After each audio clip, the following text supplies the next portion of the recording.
अस्सलाम वालेकुम, मैं हूं हुरैन फातिमा और आप देख रहे हैं हिमायती न्यूज HD चैनल। नजर डालते हैं आज की अहम खबरों पर। सानेहा भावलनगर पुलिस और फौज आमने सामने। अहमदीन हिमायती की रिपोर्ट। गैर मुसद्दिका इत्तलात के मुताबिक पुलिस ने नाके पर एक गाड़ी को रोकने के लिए इशारा दिया। गाड़ी नहीं रुकी, पीछा किया गया। गाड़ी एक घर पर पहुंची और सवार लोग घर के अंदर चले गए। पुलिस भी इसी घर पर पहुंचकर अंदर घुस गई। पुलिस वालों में एक SHO भी था। वो घर आर्मी के किसी मेजर का था।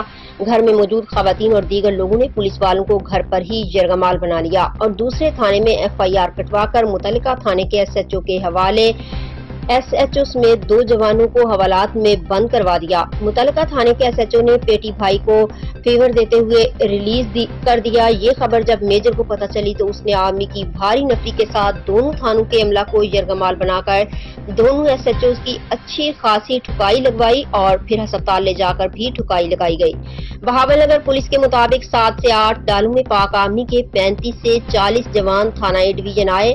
मुहर्रर से चाबियां छीनकर हवालात में दाखिल हुए। तोड़ फोड़ की हवालात में बंद। SHO रिजवान अब्बास, एक ASI और 2 पुलिस कांस्टेबलान पर तशद्दुद किया। अहलकारों को बटों डंडों से मारा गया। जवानों ने थाना के SHO और मुहर्रर पर भी तशद्दुद किया।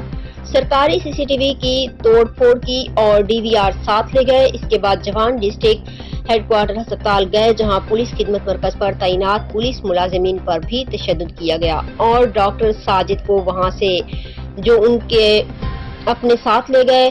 तमाम वाक़ुआ नमाज ज़ोहर के वक्त से शुरू हुआ।